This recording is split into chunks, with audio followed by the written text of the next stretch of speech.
Doctor APJ Abdul Kalam कहा करते थे कि सफलता जो है वो मिलेगी और कोहराम मचाएगी, लेकिन कब कोहराम मचाएगी? जब आप शांतचित्त होकर के अपने कर्म करोगे तब सफलता कोहराम मचाएगी। इसलिए किसी को कुछ कहने की बताने की जरूरत नहीं है। बंद कमरे के अंदर शांत चित्त से रहते हुए निष्काम भाव से अपना कर्म कीजिए और फिर परिणाम देखिए। और मुख्य परीक्षा के लिए हो या प्रारंभिक परीक्षा के लिए मैं कहता हूँ कि शॉर्ट के अंदर नोट्स बनाओ। और नोट्स कैसे बनाओ दोस्तों? हर बार मैं वीडियो में यही कहता हूँ, तुलनात्मक बनाओ। जैसे लोक प्रशासन है, लोक प्रशासन में विचारधाराएं है ना। अब विचारधाराएं जैसे कि आप सरल भाषा में, आप नए कैंडिडेट है तो भी ध्यान से सुनिए क्या है।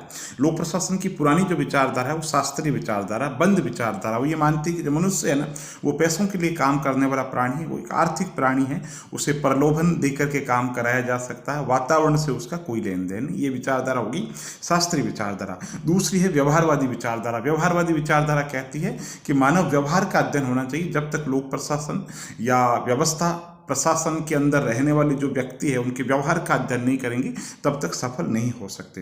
तीसरी विचारधारा है मानव संबंधी विचारधारा। एल्टन मेयो की विचारधारा है। वो कहता है कि मनुष्य सिर्फ पैसों के लिए काम नहीं करता, मनुष्य एक सामाजिक मनोवैज्ञानिक प्राणी है। वो उसको अभिप्रेरित किया जा सकता है, उसको मोटिवेट किया जा सकता है, उसको कुशल नेतृत्व देकर के उसके अंदर जो है उसका 100% बाहर निकाला जा सकता है। ठीक, अब ये तीनों विचारधाराएं आपने पढ़ ली। ठीक, अब उसमें एक छोटी सी लिस्ट बनाओ, लिस्ट के अंदर लिखो। हाँ, पहला पॉइंट क्या है कि संगठन का कैसा ढांचा, तो ये औपचारिक पे जोर देते हैं या अनौपचारिक पे जोर देते हैं, कैसे हैं, सामने जो भी विचारधारा हैं उनकी लिस्ट लिख लीजिए। ठीक, फिर ये संगठन को क्या इकाई मानता, बंद या खुली? तो बंद इकाई मानता है, ये खुली मानता है।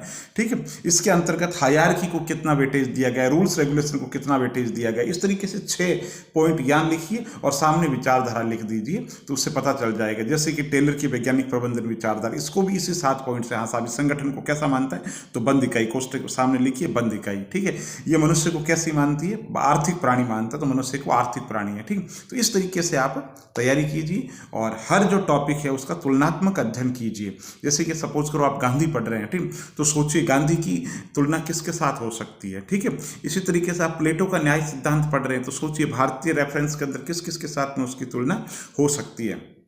इसी तरीके से मुख्य परीक्षा के अंदर एक छोटा सा टॉपिक पूछा रिको, तो रिको का वर्तमान के अंदर कोई स्कीम है क्या, तो उससे करंट से अपना जो उत्तर है समसामयिक संदर्भ से जरूर जोड़िए।